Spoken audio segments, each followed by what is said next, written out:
Bismillahirrahmanirrahim. Assalamualaikum warahmatullahi wabarakatuh dan juga salam sejahtera. Diucapkan terima kasih kepada anda semua kerana sudi lagi mengintai-intai ke dalam channel ini. Kali ini kita akan membicarakan tentang Operasi Sukat.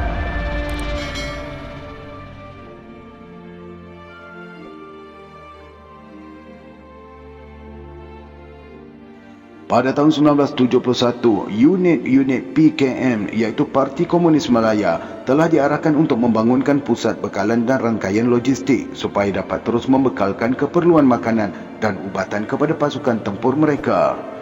Bekalan-bekalan ini amatlah penting bagi mereka untuk meneruskan perjuangan mereka dan salah satu cara untuk mendapatkan bekalan berterusan adalah melalui orang-orang kampung, penoreh getah atau pekebun yang bersimpati dengan mereka.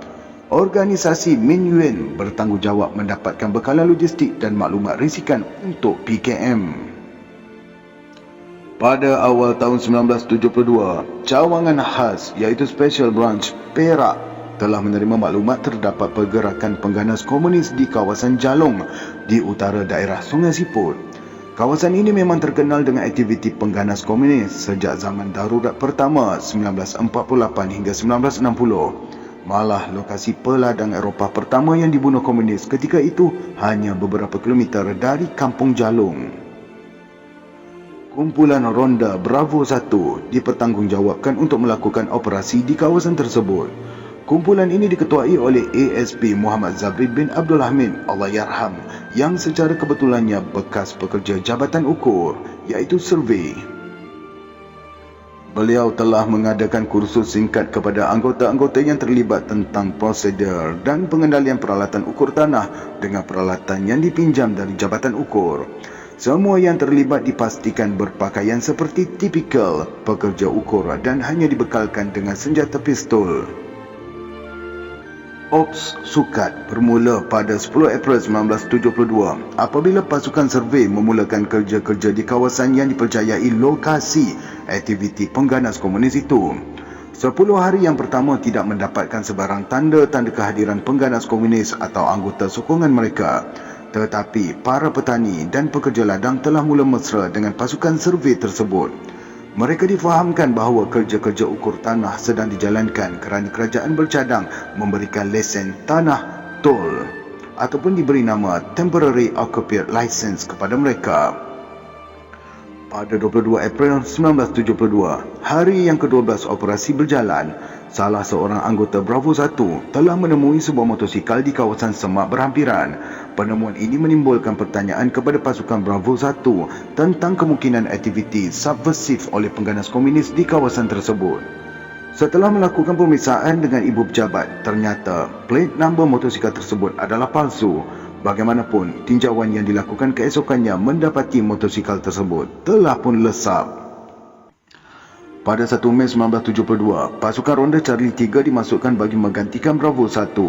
Tetapi kali ini Charlie 3 mengambil posisi serang hendap dan membuat OP, iaitu Observation Post. Sepanjang 10 hari berlalu tiada apa-apa tanda kehadiran pengganas komunis. Rutin seharian pekerja ladang boleh dijangkakan dengan keluar bekerja pada 8 pagi dan pulang pada jam 6 petang. Motosikal yang disyaki juga tidak kelihatan. Masuk hari yang ke-11, pada jam 7 petang ketika cuaca mulai gelap, tiba-tiba terdengar deruman enjin lori. Melalui alat pandang malam, Sarjan Kadir Matiah dapat melihat 2 orang berada di kabin pemandu dan 2 lagi di belakang lori di atas timbunan ubi kayu. Kesemuanya berpakaian preman. Charlie 3 membuat keputusan untuk menahan lori tersebut dalam perjalanan keluar sambil memeriksa posisi dan peralatan serang hendap semuanya dalam keadaan baik dan anggota siap siaga.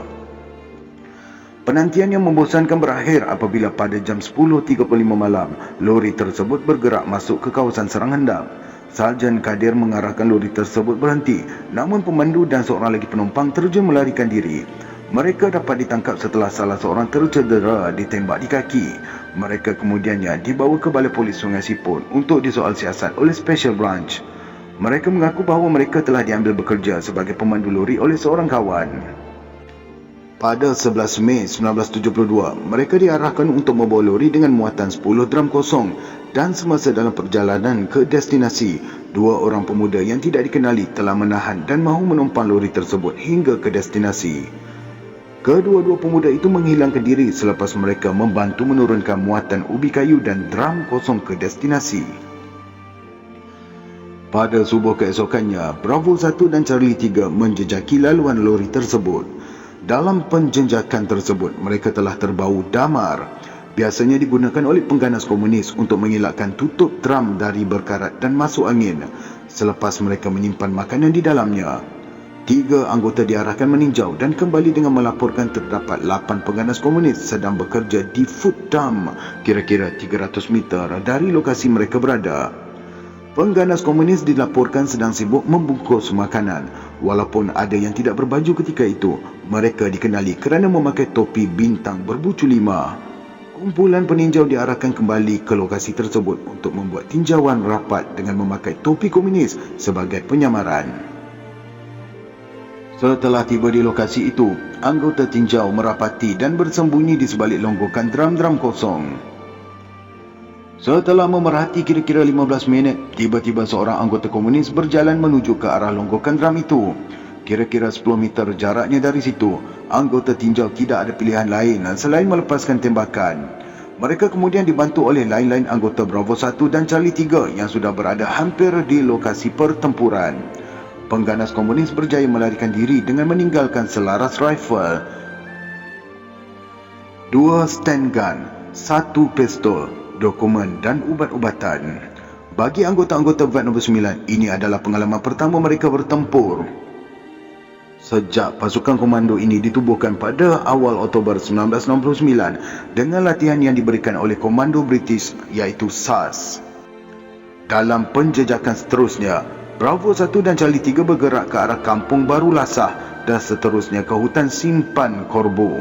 Mereka dibantu oleh 2 lagi kumpulan iaitu Bravo 3 dan Charlie 4. Dalam pencarian selama 3 hari, mereka menemui 18 drum yang mengandungi beras, gula, minyak dan garam. Komando VETS 69 kemudiannya dikeluarkan dari kawasan operasi dan diganti oleh pasukan keselamatan yang seterusnya menemui lagi 85 drum simpanan makanan. Kejayaan ini berjaya menghalang pembentukan rangkaian logistik pengganas komunis di kawasan itu dan banyak perkara yang dapat dipelajari terutama teknik-teknik pengganas komunis menyimpan makanan dan juga cara-cara mengenal pasti lokasi food dump mereka. Pengetahuan ini diguna pakai oleh anggota komando yang terlibat dalam operasi-operasi berikutnya yang mana menempa kejayaan yang lebih besar. Maklumat yang diperolehi oleh Special Branch dalam operasi ini juga membolehkan beberapa tangkapan dibuat ke atas anggota Min Yuen dan seterusnya melumpuhkan operasi mereka.